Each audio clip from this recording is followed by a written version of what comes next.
Dear student, आज हम 12th class का एक टॉपिक पढ़ेंगे। 12th क्लास का टॉपिक लेसन नंबर है हमारा 11, किरण प्रकाशिकी। किरण प्रकाशिकी जिसे कि हम बोलते हैं क्या, रे ऑप्टिक्स। ये टॉपिक आज हम शुरू करेंगे। तो सबसे पहले बेटे हम यहाँ से शुरू करते हैं। तो पहला हेडिंग आप डाल लीजिएगा, प्रकाशिकी। प्रकाशिकी भौतिक विज्ञान की वह शाखा जिसके अंतर्गत प्रकाश तथा प्रकाश में होने वाली घटनाओं का क्या किया जाता है, अध्ययन किया जाता है, प्रकाशिकी कहलाती है। क्या बोल रहा हूँ मैंने कहा कि भौतिक विज्ञान की वह शाखा जिसके अंतर्गत प्रकाश तथा प्रकाश से संबंधित घटनाओं का क्या किया जाए, अध्ययन किया जाता है, प्रकाशिकी कहलाती है। प्रकाशिकी को अध्ययन की दृष्टि से हम दो पार्ट में डिवाइड करते हैं। तो प्रकाशिकी जो है, ऑप्टिक्स जो है, ऑप्टिक्स को हम दो पार्ट में डिवाइड करेंगे। नंबर एक जो है ज्यामितीय प्रकाशिकी। नंबर वन क्या है बेटा? नंबर वन है ज्यामितीय प्रकाशिकी। इसको हम इंग्लिश में ज्योमेट्रिकल ऑप्टिक्स बोलते हैं। ज्योमेट्रिकल ऑप्टिक्स, और इसी को ये रे ऑप्टिक्स बोला जाता है। इसी को क्या बोलते हैं बेटा? रे ऑप्टिक्स बोलते हैं। करेक्ट बात। दूसरी जो इसमें आती है, दूसरी जो ब्रांच है वो है भौतिकीय प्रकाशिकी, फिजिकल ऑप्टिक्स। भौतिकीय प्रकाशिकी, भौतिकीय प्रकाशिकी, इसको अपन क्या बोलते हैं? Physical optics. क्या बोलते हैं बेटा? Physical optics. करेक्ट बात। अब यहाँ पर कहता है कि जो ज्यामितीय प्रकाशिकी है, ज्यामितीय प्रकाशिकी के अंतर्गत प्रकाश को किरण मानते हुए, क्या माना? किरण मानते हुए अध्ययन करेंगे। किरण क्या होता है? तो प्रकाश के संचरण का पथ, प्रकाश के संचरण के पथ को, प्रकाश के संचरण के पथ को क्या कहते हैं? किरण कहते हैं। तो इस स्थिति के अंदर प्रकाश को किरण मानते हुए हम क्या करेंगे? अध्ययन करेंगे। करेक्ट बात बेटे। अब इसके अंतर्गत हम निम्न प्रभावों की विवेचना करते हैं, निम्न प्रभावों को पढ़ते हैं। तो तीन प्रभाव मोस्ट हैं। सबसे पहला प्रकाश का ऋजु रेखीय संचरण, प्रकाश का ऋजु रेखीय संचरण, ठीक है। नंबर टू, प्रकाश का परावर्तन, प्रकाश का परावर्तन।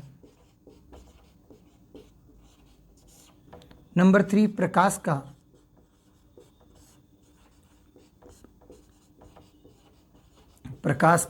अपवर्तन। करेक्ट बात।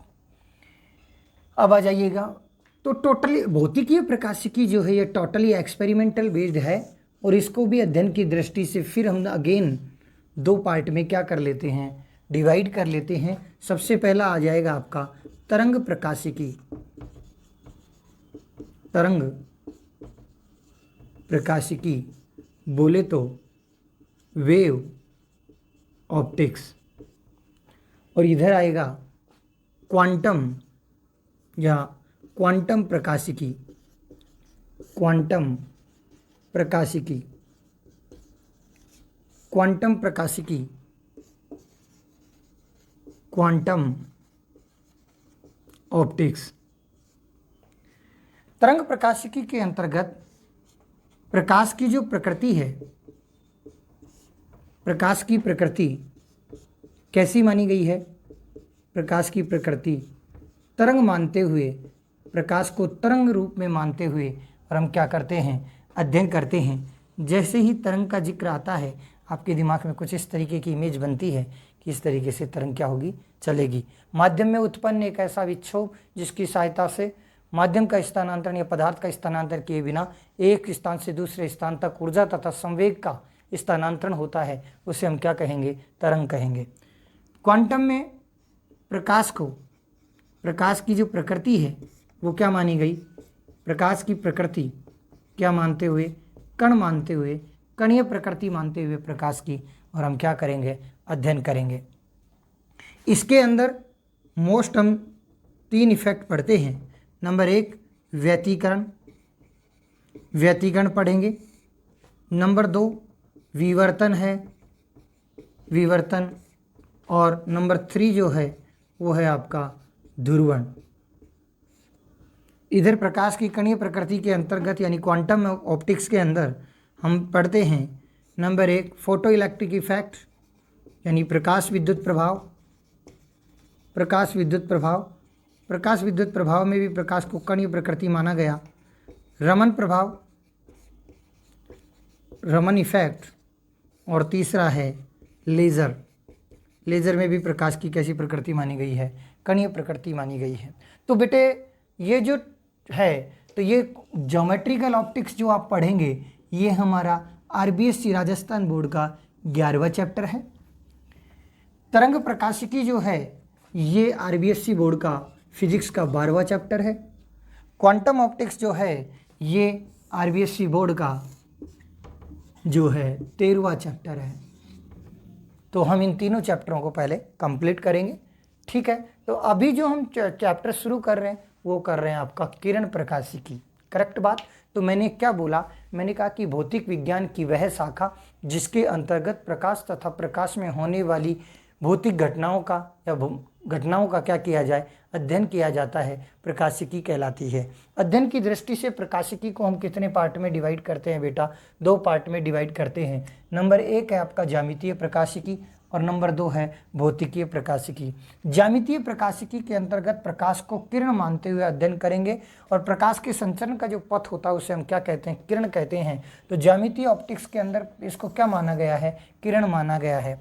और इसके अंतर्गत हम इन 3 प्रभावों का, प्रकाश के ऋजुरेखीय संचरण, प्रकाश का परावर्तन और प्रकाश का अपवर्तन का अध्ययन करेंगे। भौतिकीय प्रकाशिकी के अंतर्गत मैंने कहा कि ये प्रयोग पर आधारित प्रकाशिकी है और इसके अध्ययन की दृष्टि से दो भागों में बांटेंगे। नंबर 1 हो गया तरंग प्रकाशिकी, नंबर 2 हो गया, नंबर 1 है आपका तरंग प्रकाशिकी, नंबर 2 है आपका क्वांटम प्रकाशिकी। तरंग प्रकाशिकी में प्रकाश की जो प्रकृति है वो तरंग रूप में मानी गई है और इसके अंतर्गत हम निम्न 3 प्रभाव व्यतिकरण, विवर्तन और ध्रुवण का अध्ययन करेंगे। क्वांटम ऑप्टिक्स के अंदर प्रकाश की प्रकृति कणीय मानी गई है और इसके अंतर्गत हम 3 प्रभाव, प्रकाश विद्युत प्रभाव, रमन प्रभाव और लेज़र का क्या करेंगे, अध्ययन करेंगे, ठीक है बेटा।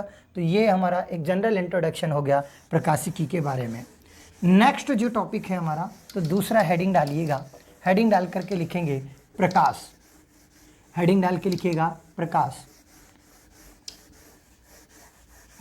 प्रकाश। तो यहाँ पर हेडिंग डाल दिया हमने प्रकाश। अब क्या कहता है, तो देखिएगा प्रकाश एक प्रकार की ऊर्जा है। प्रकाश क्या है, ऊर्जा का रूप ही है। प्रकाश एक प्रकार की ऊर्जा है और ये जो ऊर्जा है ये क्या उत्पन्न करती है, दृष्टि संवेदना उत्पन्न करती है। प्रकाश एक प्रकार की ऊर्जा है जो दृष्टि संवेदना उत्पन्न करती है। जब प्रकाश हमारी आँख की रेटिना से टकराता है, जब प्रकाश हमारी आँख की किससे टकराएगा, रेटिना से टकराता है, तब वस्तु हमको क्या होती है, दिखाई देती है। तब वस्तु हमको क्या होती है बेटा, दिखाई देती है। तो आपने पढ़ा है कि रेटिना कहाँ होता है, तो आपने पढ़ा है कि मानव जो नेत्र होता है, मानव नेत्र के अंदर 3 लेयर होती है। आउटर मोस्ट कवरिंग जो लेयर होगी वो होती है आपकी स्क्लेरा यानी श्वेत पटल। नंबर 2 होती है, बाहर से अंदर की तरफ चल रहे हैं तो बाहरी वाली जो है वो स्क्लेरा है। सेकंड नंबर जो मिडिल है वो है आपकी कोरॉइड और थर्ड जो लेयर है वो है रेटिना। तो रेटिना पर वस्तु के प्रतिबिंब का क्या होता है, निर्माण होता है। रेटिना पर वस्तु के प्रतिबिंब का क्या होगा, निर्माण होगा। तो यहाँ पर एक चीज़ ध्यान रखने है, प्रकाश किसे कहते हैं, तो हमने कहा कि प्रकाश एक प्रकार की ऊर्जा है जो दृष्टि संवेदना उत्पन्न करता है। जब प्रकाश हमारी आँख की रेटिना से टकराता है तब वस्तु हमें क्या होती है, दिखाई देती है, ठीक है बेटा। तो इसके बाद में आता है कि प्रकाश जो है, प्रकाश का संबंध जो है, हम ये कहते हैं कि प्रकाश वो है जिससे हमको दिखाई दे। तो प्रकाश का यहाँ पर जो संबंध है वो दृश्य प्रकाश से है और आपके पता होगा कि दृश्य प्रकाश की जो खोज है वो खोज का जो श्रेय है वो सर आइजैक न्यूटन को दिया जाता है। सर आइजैक न्यूटन को दिया जाता है। दृश्य प्रकाश की खोज का श्रेय सर आइजैक न्यूटन को दिया जाता है। और इसकी जो तरंग दैर्ध्य है वो 3900 एंगस्ट्रॉम से 7800 एंगस्ट्रॉम इसकी तरंग दैर्ध्य होती है। तो वेवलेंथ क्या होती है दृश्य प्रकाश की, तो 3900 एंगस्ट्रॉम से 7800 एंगस्ट्रॉम होती है। ठीक है, इसके बाद में अगला जो टॉपिक है वो आप हेडिंग डाल लीजिएगा, प्रकाश के गुण। प्रकाश के गुण, तो प्रकाश के गुण में देखिएगा, प्रकाश के गुण में सबसे पहला गुण है कि प्रकाश सीधी सरल रेखा में गमन करता है। सीधी सरल रेखा में गमन करता है। सीधी सरल रेखा में गमन करता है।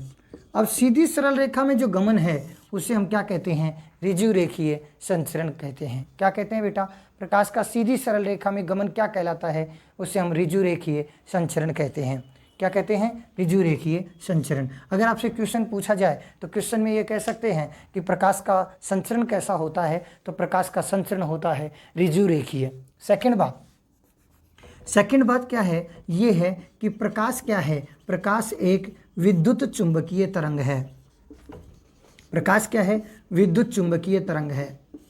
अब याद करें 11th के अंदर आपने पढ़ा था कि according to the requirement of medium, माध्यम की आवश्यकता के आधार पर तरंगों को दो भागों में बांटा था, यांत्रिक तरंगे और अयांत्रिक तरंगे।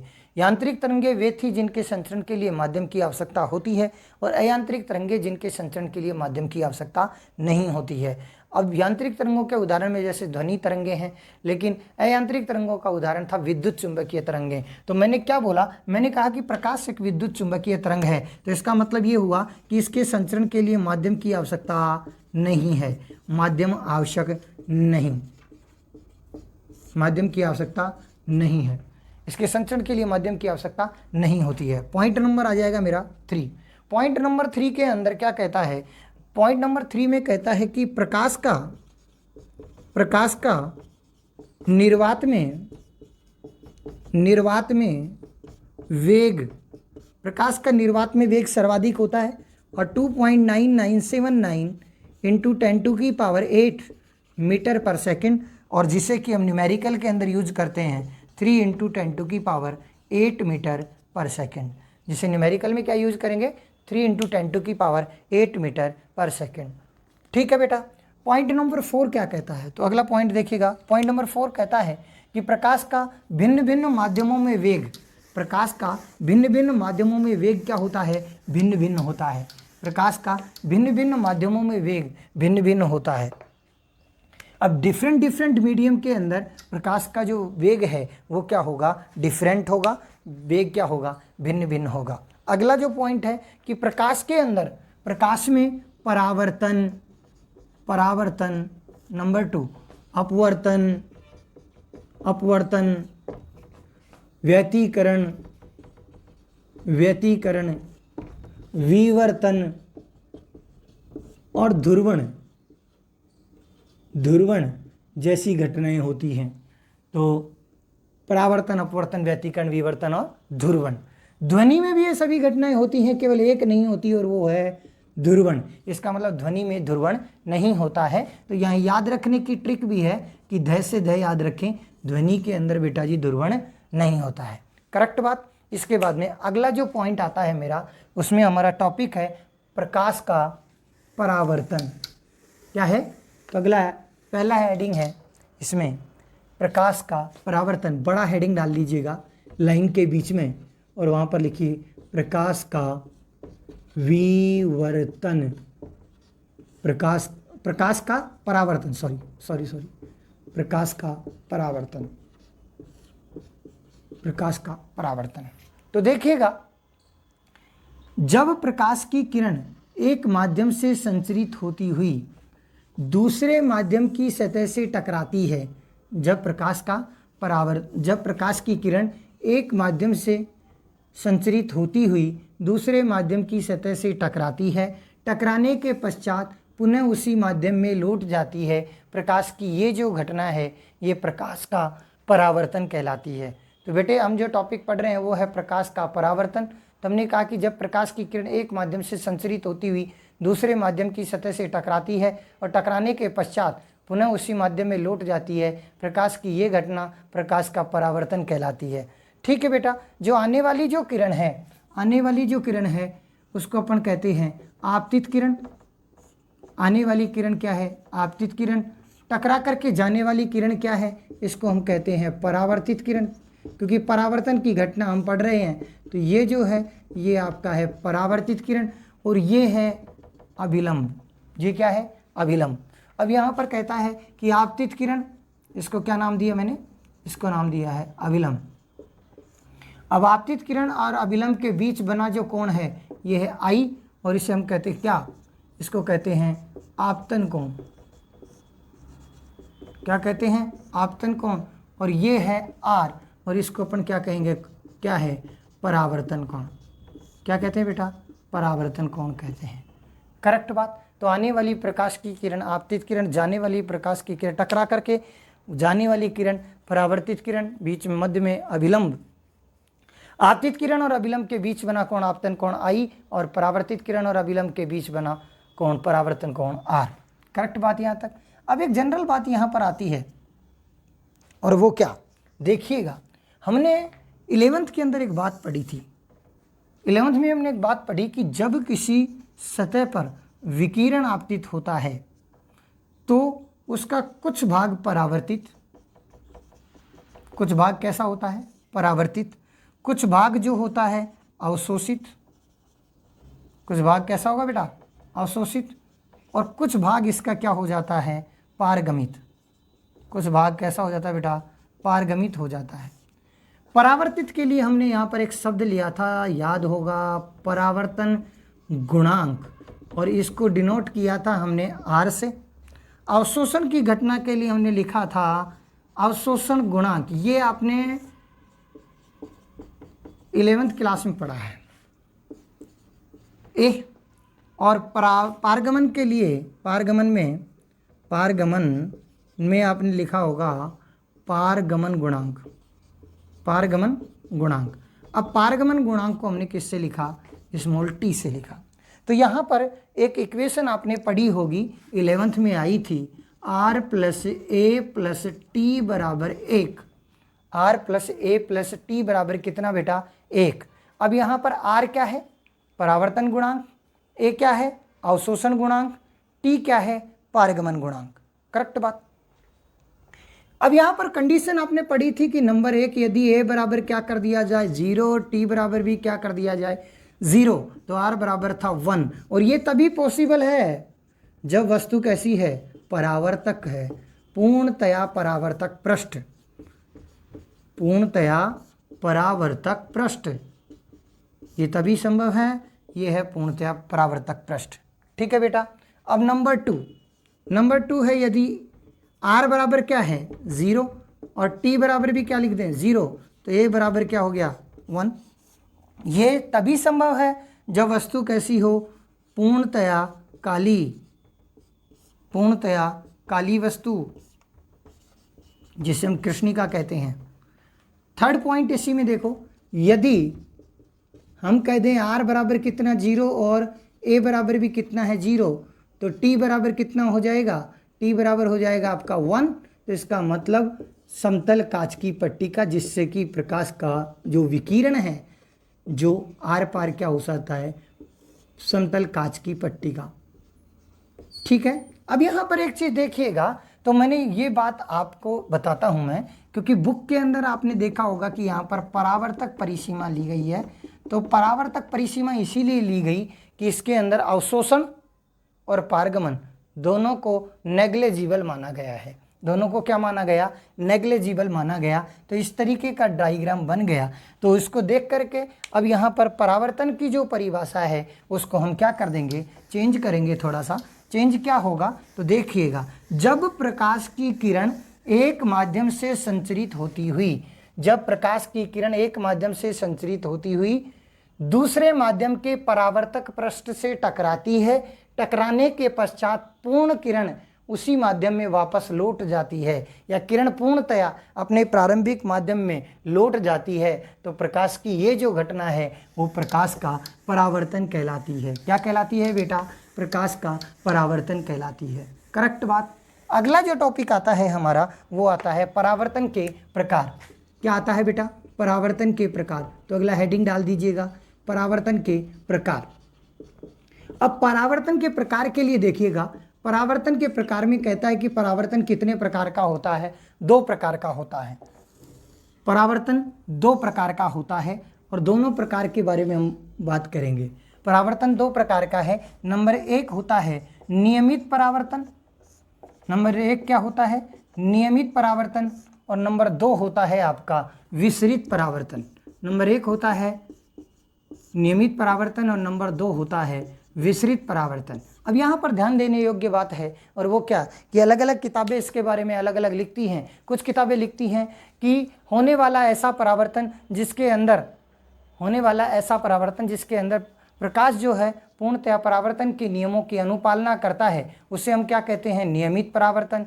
और यदि प्रकाश के में परावर्तन के नियमों की अनुपालना नहीं होती है, उसे हम क्या कहेंगे? विसरित परावर्तन कहेंगे। लेकिन कुछ किताबें ये लिखती हैं कि भैया कि यदि प्रकाश का परावर्तन किसी समतल सतह से हो, यदि प्रकाश का परावर्तन किससे हो बेटा? समतल सतह से हो, तो होने वाला जो परावर्तन है वो नियमित परावर्तन कहलाता है। होने वाला परावर्तन कैसा होगा? नियमित परावर्तन होगा। यदि प्रकाश का परावर्तन किसी चिकनी या समतल सतह से होता है तो ऐसा परावर्तन नियमित परावर्तन कहलाता है। और नियमित परावर्तन की घटना के अंदर वस्तु का जो प्रतिबिंब है वो स्पष्ट दिखाई देगा, चमकीला दिखाई देगा। आ जाइए विसरित परावर्तन में। वो कहता है कि यदि प्रकाश का परावर्तन किसी खुरदरी सतह से हो, यदि प्रकाश का परावर्तन किससे हो? खुरदरी सतह से हो, तो इस प्रकार का जो परावर्तन है वो विसरित परावर्तन कहलाता है। और विसरित परावर्तन की घटना के अंदर वस्तु का जो प्रतिबिंब है वो धुंधला दिखाई देता है, हिलते हुए धुंधला दिखाई देता है। यहाँ पर एक क्वेश्चन का जिक्र करेंगे हमने कहा कि हिलते हुए पानी में चंद्रमा का आकार लंबा दिखाई देता है, ये प्रकाश की कौन सी घटना है? तो ये है विसरित परावर्तन। कौन सा? विसरित परावर्तन। CBSE 2005 के अंदर क्वेश्चन पूछा गया कि समतल दर्पण से हम अपना चेहरा देखते हैं, ये भी परावर्तन की घटना है। अखबार पढ़ते हैं, ये भी परावर्तन की घटना है। लेकिन अखबार में हम अपना चेहरा नहीं देख सकते। क्यों नहीं देख सकते? तो उसमें क्या होता है कि विसरित परावर्तन होता है, क्योंकि अखबार जो है वो रफ माना जाता है, उसमें छोटे छोटे पिट्स होते हैं, गड्ढे होते हैं, जिनके कारण उसमें विसरित परावर्तन होगा और जो प्रतिबिंब है वो उसमें धुंधला दिखाई देगा। करेक्ट बात। अगला टॉपिक आप डाल लीजिएगा, परावर्तन के नियम। परावर्तन के नियम। तो परावर्तन के 2 नियम होते हैं। नंबर 1 आपतित किरण, परावर्तित किरण। आपतित किरण, परावर्तित किरण और अभिलंब तीनों एक ही तल में स्थित होते हैं। पहला नियम आ गया। दूसरी बात क्या आई कि आपतन कोण I व परावर्तन कोण R का मान क्या रहेगा? बराबर रहता है। तो परावर्तन का नियम क्या है? आपतन कोण I और परावर्तन कोण R का मान क्या रहता है? बराबर रहता है। यदि कहता है कि प्रकाश की किरण 30 डिग्री पर आपतित होती है तो परावर्तन कोण का मान कितना होगा? तो 30 डिग्री ही होगा। करेक्ट बात। तो जहाँ भी परावर्तन के नियम की बात की जाएगी तो वहाँ पर यही टॉपिक आएगा, कोण I बराबर कोण R। ठीक है। यहाँ पर एक नोट भी हम पढ़ सकते हैं कि परावर्तन की घटना के अंदर प्रकाश किरण की चाल और आवृत्ति नहीं बदलती है। चाल व आवृत्ति नहीं बदलती है। तो परावर्तन की घटना के अंदर प्रकाश किरण की चाल व आवृत्ति नहीं बदलती है। ठीक है। तो ये हमारा टॉपिक हो गया परावर्तन। अब परावर्तन की घटना पर आधारित सबसे पहला इंस्ट्रूमेंट हम पढ़ेंगे और वो है हमारा दर्पण। क्या है? दर्पण। तो अगला हेडिंग होगा दर्पण।